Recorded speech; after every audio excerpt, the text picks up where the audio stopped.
दुनिया में ऐसे बहुत से रहस्य हैं, लेकिन समुद्र के अंदर भी ऐसे बहुत से रहस्य जिसको आज तक कोई जान नहीं पाया है।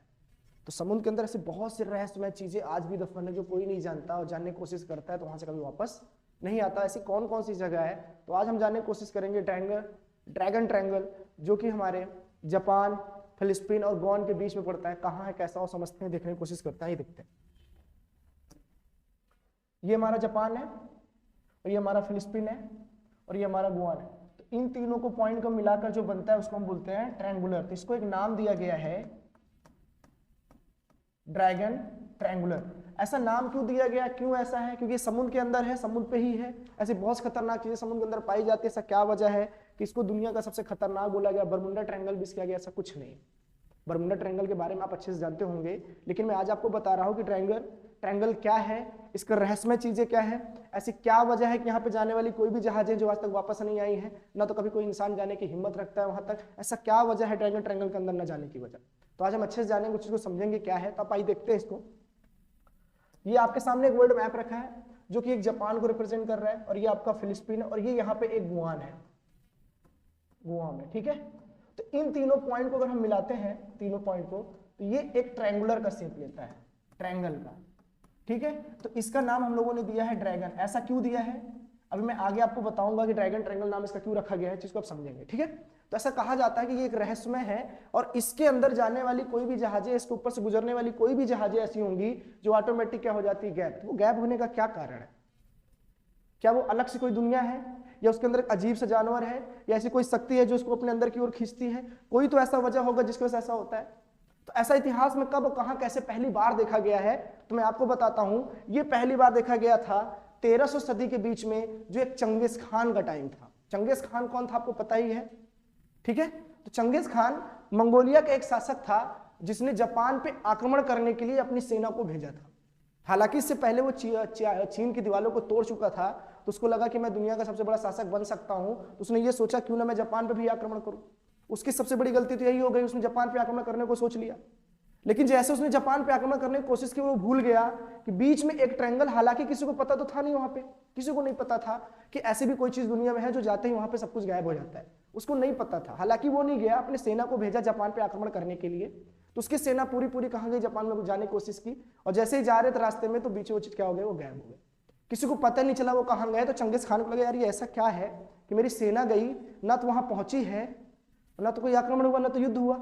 तो ऐसा क्या वजह हो गया कि मेरी सेना पूरी क्या हो गई, वहां से गायब हो गई? तो गई आखिर कहां गई? तो उसने क्या किया ना, दोबारा फिर सेना भेजा जापान पे आक्रमण करने के लिए, पता लगाने के लिए भी कि मेरी आधी सेना वो कहां गई।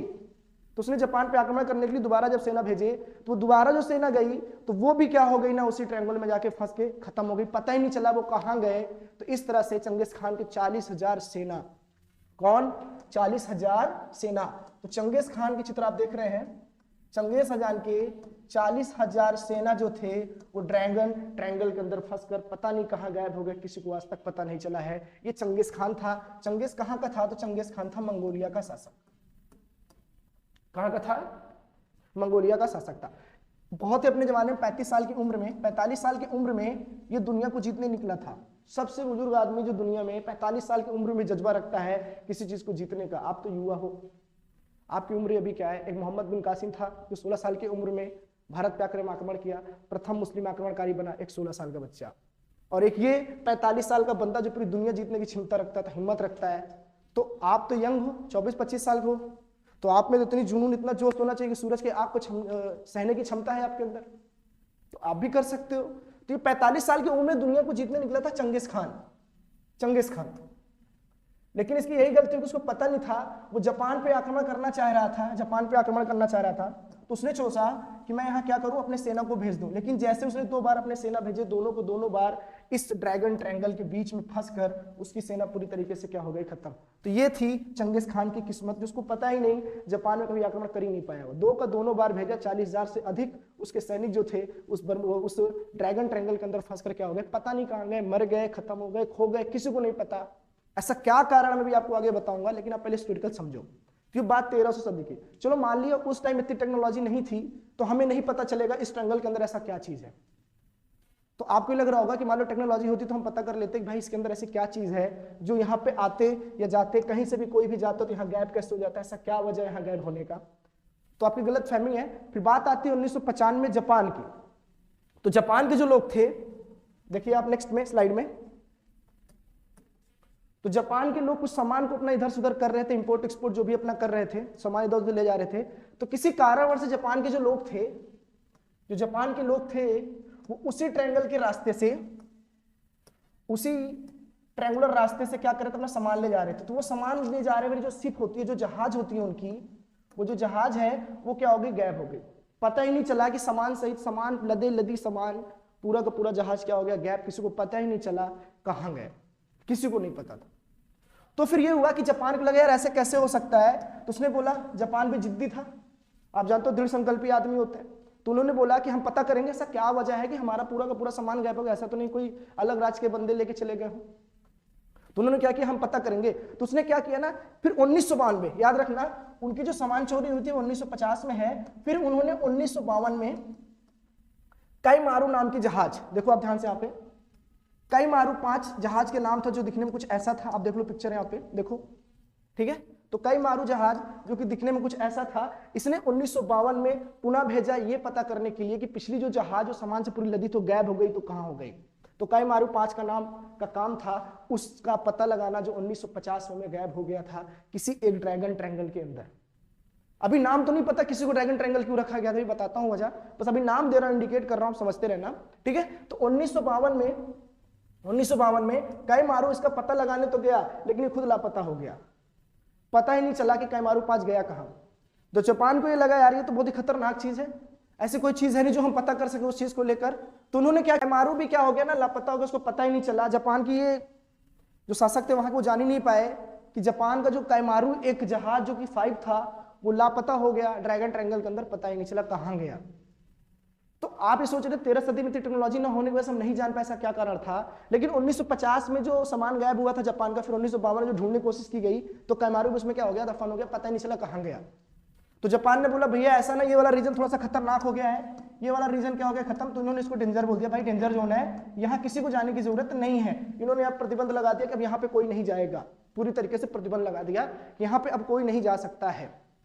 तो लेकिन उस जहाज में काईमारू में करीब 35 लोग ऐसे थे, जो 35 लोग उस पर बैठ कर गए थे पता लगाने के लिए कि ऐसा क्या वजह है जो यहीं से क्या होती है, चीजें गायब हो जाती हैं, ऐसा क्या कारण है। वो 35 का 35 लोग का आज तक पता नहीं चला वो कहाँ गए, किसी को नहीं पता। ऐसे टोटल जापान के, ऐसे बोल सकते हो आप कि इस ट्रायंगल में टोटल ऐसे 9 जहाज हैं जो ए ट्रायंगल पूरी तरीके से निकल गया। ऐसे टोटल 9 जहाज थे जो आज तक, टोटल 9 जहाज को ड्रैगन ट्रायंगल पूरी तरीके से निकल गया, किसी को आज तक नहीं पता चला वो कहाँ गया। यहाँ तक उनका सबूत तक नहीं मिलता है कि कोई चीज कहाँ कैसे गायब हो गई, कुछ नहीं पता चलता। तो ऐसा क्या कारण है, आपको तो पता चल गया कि 1300 में चंगेज खान का इतिहास था, स्टार्टिंग वहां से पता चली। फिर 1950 में जापान के लोगों ने भी कोशिश की जानने की, नहीं पता चला। तो मैं आपको बताता हूं कि ऐसा क्या कारण है या हो सकता है जो ये ड्रैगन ट्रायंगल इतना खतरनाक है, उसके पास अगर कोई जाने की भी कोशिश करता है तो नहीं जा सकता है, क्योंकि उसमें कुछ ना कुछ तो है, कुछ ना कुछ तो रहस्यमय है। ऐसे पृथ्वी में बहुत सी चीजें हैं, जमीन के अंदर भी दफन है, समुद्र के अंदर से बहुत सी चीजें जो हमको जानने की कोशिश करनी है, और नहीं हम जानने की कोशिश करते भी हैं तो काफी खतरनाक निकलता है, जान जोखिम भरा होता है, हम पता भी नहीं कर पाते। ठीक है, चांद से ज्यादा खतरनाक अपना समुद्र है। चांद को तो फिर भी आप जान चुके हो कि कहां से कहां कितना है, समुद्र के रहस्य में कोई नहीं जानता है। ठीक है, तो मैं आपको बताता हूं आगे, देखो तो ये आपको समझ में आ गया होगा चीजें। देखो नेक्स्ट, तो पहला क्या है, why China people called a dragon. China के लोगों ने ही इसको एक नाम दिया था ड्रैगन। ऐसा क्यों कहा जाता था, आप ध्यान सुनिएगा कि चाइना के जो पीपल थे वहां पे रहने वाले लोग, तो उनका मानना था कि इस जो ट्रायंगुलर है इसके अंदर कोई ना कोई बहुत बड़ा जानवर रहता है, उसको उन्होंने ड्रैगन नाम दिया।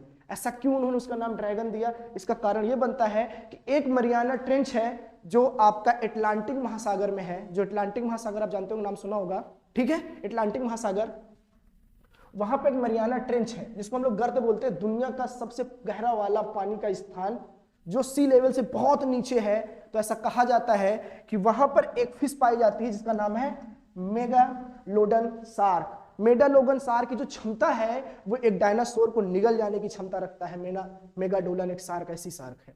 तो ऐसा कहा जाता है मरियाना ट्रेंच में ऐसी पाई जाती है। इसी अवस्था को देखते हुए चाइना के सभ्यता का, चाइना के लोगों का मानना है कि वो जो ट्रायंगुलर है, उसके अंदर कोई ना कोई ड्रैगन, कोई ना कोई जानवर रहता है। इन्होंने उसको एक जानवर का जो नाम दिया वो ड्रैगन दिया है, इसलिए उस ट्रायंगल का जो नाम दिया गया है, उस ट्रायंगल का नाम दिया गया है ड्रैगन। ड्रैगन ट्रायंगल क्या दिया गया है? Dragon triangle. तो चाइना वालों का ये मानना है कि उसमें कोई ना कोई जानवर रहता है। ये बात कहां तक सही है किसी को नहीं पता है, बस एक मरियाना ट्रेंच का सिस्टम लेकर उन्होंने बताया है कि मेगा लोडन नाम की साग रहती है जो एक डायनासोर को निगलने तक की क्षमता रखती है। तो उसी के एक स्थान पर एक कथा बनाई गई और बताई गई कि भाई चाइना के द्वारा कि भाई ये एक ट्रायंगुलर है, 3 शेप में मिलता है, नाम तो ट्रायंगल, लेकिन ड्रैगन क्यों रखा? तो चाइना के लोगों का मानना यह था कि भाई उसमें जानवर रहता है, इस वजह से उन्होंने क्या कर दिया कि पूरा ट्रायंगल है, तो उसका नाम ड्रैगन ट्रायंगल चाइना के द्वारा पड़ा, चाइना के लोगों के द्वारा पड़ा। यही बोला गया यहाँ पे कि why China people called a dragon. यही वजह था मरियाना ट्रेंच। और मरियाना ट्रेंच आप देख सकते हैं कितना गहरा है, थोड़ा सा बता देता हूं। देखो मरियाना ट्रेंच जो कि टोटल पूरा देखो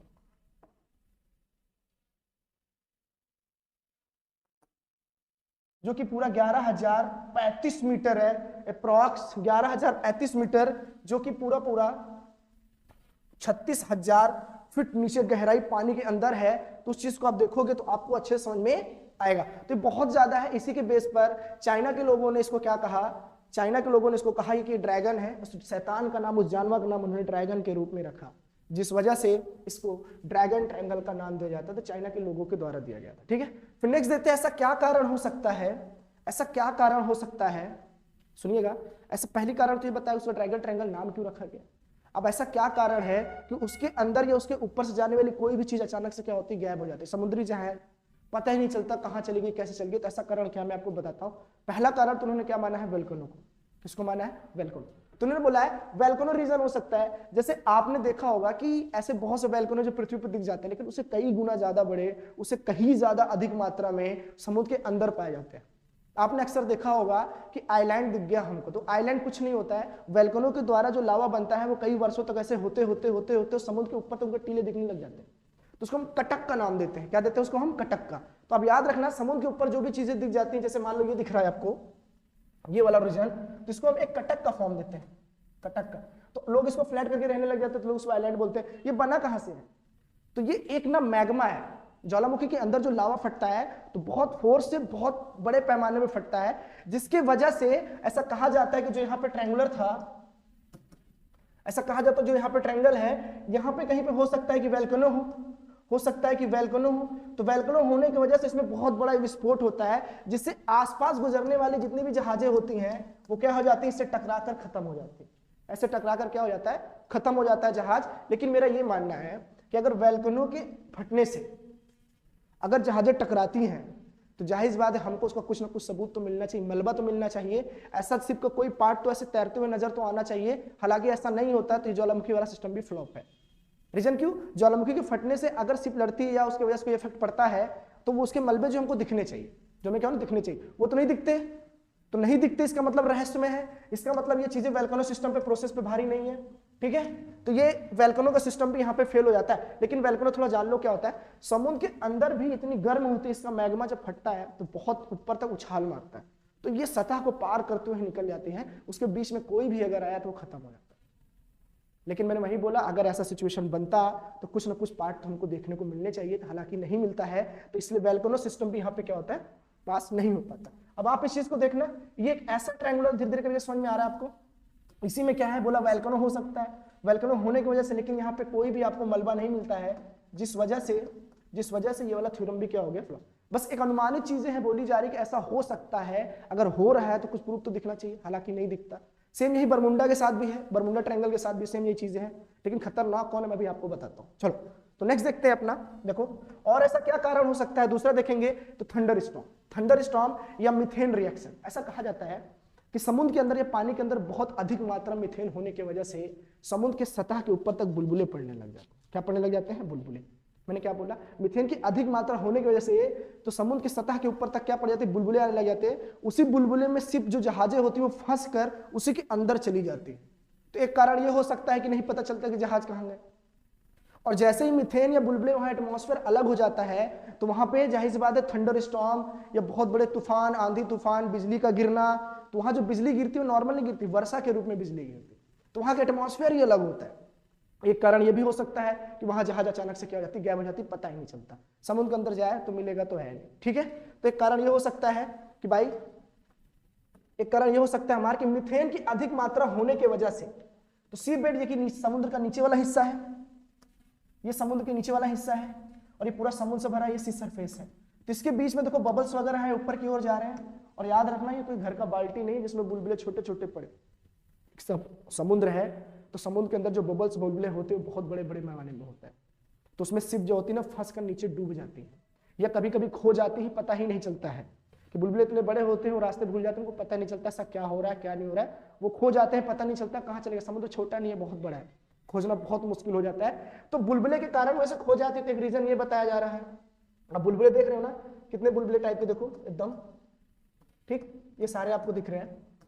बिजली का चमकना या बिजली का गिरना, लगातार थंडर स्टॉर्म होना, उसका कारण भी हो सकता है, कोई भी जहाज आसपास से जा रहा है और यहाँ का एटमॉस्फेयर एकदम अलग होता है, मीथेन गैस के बनने का वहां का एनवायरमेंट ऑटोमेटिक क्या होगा, एकदम अलग हो जाता है। एक कारण उन्होंने ये बताया कि इसकी वजह से हो सकता है कि शिप जो गायब हो रही है तो इसको रहस्यमय का नाम दिया गया, लेकिन हालांकि ऐसा नहीं है। फिर एक कारण और बताते हैं जिसको इलेक्ट्रोमैग्नेटिक वेव के नाम से जाना जाता है, इलेक्ट्रोमैग्नेटिक वेव्स के नाम से। इलेक्ट्रोमैग्नेटिक वेव जो होता है वो होता है क्या, विद्युत चुंबकीय तरंगे, जो ऐसा कहा जाता है, इसको नाम दिया है इन्होंने टी एडर्सन ने। किसने दिया है, टी एडर्सन ने। टी एडर्सन ने बोला है कि भाई जो ट्रायंगुलर रीजन है, ये वाला जो रीजन आपको दिख रहा है, यहां पे जो पानी है ना वो कभी ठंडा रहता है कभी गर्म हो जाता है, तो ठंडा और गर्म के बहाव के वजह से कभी ठंडा बढ़ता है कभी गर्म पड़ता है, इस वजह से ऐसा होने से वहां पे इलेक्ट्रोमैग्नेटिक वेव का उत्पन्न जन्म ले लेता है, जन्म ले लेता है, उत्पन्न हो जाता है। ऐसा होने की वजह से ऐसा कहा जाता है कि ऐसा होने की वजह से वहां का पूरा एटमॉस्फेयर बदल जाता है। क्या हो जाता है, तो इलेक्ट्रोमैग्नेटिक वेव जो उत्पन्न हो जाते हैं, जिसके वजह से शिप के अंदर रखे जितने भी यंत्र होते हैं वो काम करने बंद हो जाते हैं, उनके जो भी टाइम मशीन होंगे जो भी होंगे सारा कुछ बंद हो जाता है, जिस वजह से जहाज क्या होता है, भटक जाता है, उनको पता नहीं चलता वो कहाँ चलेगा। तो इलेक्ट्रोमैग्नेटिक जो होता है, इलेक्ट्रोमैग्नेटिक वेव जो होता है वो समुद्र के या जहाज के अंदर जितने भी इलेक्ट्रॉनिक चीजें सबको खत्म कर देता है, उनको रोक देता है, जिस वजह से समुद्र क्या होता है ना, भटक जाता है पूरी तरीके से, शिप क्या होता है समुद्र में भटक जाता है, तो पता नहीं चलता वो कहां गया, एक कारण ये हो सकता है। और एक चीज और है, जहां पे इलेक्ट्रोमैग्नेटिक वेव ज्यादा होते हैं तो वहां पे थंडर स्टॉर्म, आंधी तूफान बहुत बड़े पैमाने पे आते हैं, एक ये भी कारण होता है जहाज का खत्म होना, पता ही नहीं चलेगा जहाज कहां चले, रीजन क्योंकि समुद्र है, छोटा तो नहीं बहुत बड़ा है, थंडर स्टॉर्म छोटे तो आएंगे नहीं, है ना, बिजली का गड़गड़ाहट या बिजली का गिरना छोटे मोटे पैमाने पर तो होगा नहीं, बहुत बड़े पैमाने पर होगा, जिस वजह से वहां पे आने वाली जो शिप है इलेक्ट्रोमैग्नेटिक वेव की वजह से क्या हो सकती है, गायब हो सकती है, खत्म हो सकती है, किसी को नहीं पता चले, एक ये कारण हो सकता है। तो आपको समझ में आ रहा होगा जो मैं समझा रहा हूं। फिर आप देखोगे कारण ये है, ऐसा कहा जाता है कि अर्थ अपना एक पूरे ग्लोब टाइप का है, सर्कुलर है, अगर उसको मैं सही से एक लाइन में अगर मैं खींचूं तो जो बरमुंडा जो हमारा बनता है कहां पे, अटलांटिक ओशियन में, और जो ट्रायंगुलर बनता है, जो हमारा ड्रैगन ट्रायंगल बनता है, जो ड्रैगन ट्रायंगल बनता है वो हमारा कहां बनता है, तो आप बोलोगे वो हमारा जापान, फिलिस्तीन और गुआन बनता है। बरमुंडा में अलग से वीडियो बना दूंगा, उस चीज को अच्छे से देख लेना, पहले समझो। तो ये दोनों को अगर मिलाया जाए तो एक सीधी रेखा में आती है, कहां आती है, एक देखो, तो ये एक सीधी रेखा में आती है, जिस वजह से कहा जाता है कि ऐसे जो सिचुएशन बरमुंडा में होते हैं वही सिचुएशन हमारे जो है ना ड्रैगन ट्रायंगल के अंदर होने हैं, और ऐसे पूरे पृथ्वी पर ऐसे 12 जगह है जो रहस्यमय से भरा है, जिसमें सभी से मैंने एक चीज बताया है, वो बताया आपको ड्रैगन और ट्रायंगल। अभी खत्म नहीं हुई बात, इंपॉर्टेंट बात तो लास्ट में है, ठीक है। तो ड्रैगन ट्रायंगल जो है सेम बरमुंडा के लाइन में पता, यही वजह कहा जाता है कि जो सिचुएशन यहां बनती वही सिचुएशन वहां बनती, जो बात यहां होती वही बात यहां होती, लेकिन दोनों में चीज फर्क है, दोनों में क्या एक फर्क है, इसकी अपनी एक बाउंड्री लाइन फिक्स है, मतलब इसको पता है कि इसका रेंज अगर यहां तक है, अगर इसका रेंज यहां तक है तो ये यहीं तक रहेगा, लेकिन ये ड्रैगन ट्रायंगल का रेंज कभी घटता है कभी बढ़ता है, कभी घटता है कभी बढ़ता है, किसी को नहीं पता इसका रेंज मैक्सिमम कितना है मिनिमम कितना है, किसी को नहीं पता। तो ये थोड़ा सा ज्यादा खतरनाक है, वास्तव में पता नहीं किया गया है। रहस्य में ये भी है, रहस्य में वो है, लेकिन उसका रेंज आज तक डिसाइड नहीं किया गया कहां से कहां तक होता है, और ना ही कभी किसी ने कोशिश को जानने का, ठीक है। तो आज हमारा अंतिम सवाल, क्या एलियन सच में होते हैं? क्या ऐसा कहा जाता है कि वहां ऐसी कोई दूसरी दुनिया है जो वो अपने अंदर लोगों को ले जाती फिर वहां से आने नहीं देता, ऐसा कहा जाता है। कई लोगों का ये मानना है कि जो हमारा ट्रेंच है या हमारा जो ये है, हमारा जो ड्रैगन ट्रायंगल है, ऐसा कहा जाता है कि ये एक दूसरी दुनिया का दरवाजा, ऐसा मानना है लोगों का कि ये एक ऐसी दूसरी दुनिया का दरवाजा है जहां पे लोग जाते हैं तो दूसरी दुनिया में पहुंच जाते हैं, दूसरी दुनिया में क्या हो जाते हैं, पहुंच जाते हैं, ऐसा लोगों का मानना है। लेकिन ऐसा नहीं है कि भाई दूसरे ब्रह्मांड में एलियन हो सकते हैं, लेकिन पृथ्वी पर ब्रह्मांड, पृथ्वी के ब्रह्मांड या ब्रह्मांड में, यहाँ के ब्रह्मांड में, पृथ्वी में ऐसा कोई भी एलियन हो, ऐसा संभव नहीं है। ठीक है, तो ये एक काल्पनिक चीजें हैं जो एक एस्टिमेट किया जा रहा है। कोई इंसान वहां जा नहीं सकता तो पता कैसे करे, बस एक अनुमान है, अनुमानी चीजें हैं जिसको इमेजिनरी कंसेप्ट के नाम से दिया गया है तो काफी खतरनाक, जिसको जानने की कोशिश करें लेकिन जान नहीं पा रहे। जितनी बार जानने की कोशिश करें उतनी बार जाने जा रहे हैं, उतनी बार जाने जा रहे लोगों की। तो ये था पूरा का पूरा आज हमारा अच्छा सा ड्रैगन ट्रायंगल पर लेक्चर। अगर अच्छा लगे तो लोगों तक पहुंचाइए, समझाइए, उनको बताइए, है ना। आपका जैसा रिस्पॉन्स रहेगा नेक्स्ट वीडियो ऐसे ही बनाई जाएगी। ठीक है, चलो ऐसे मिलते हैं।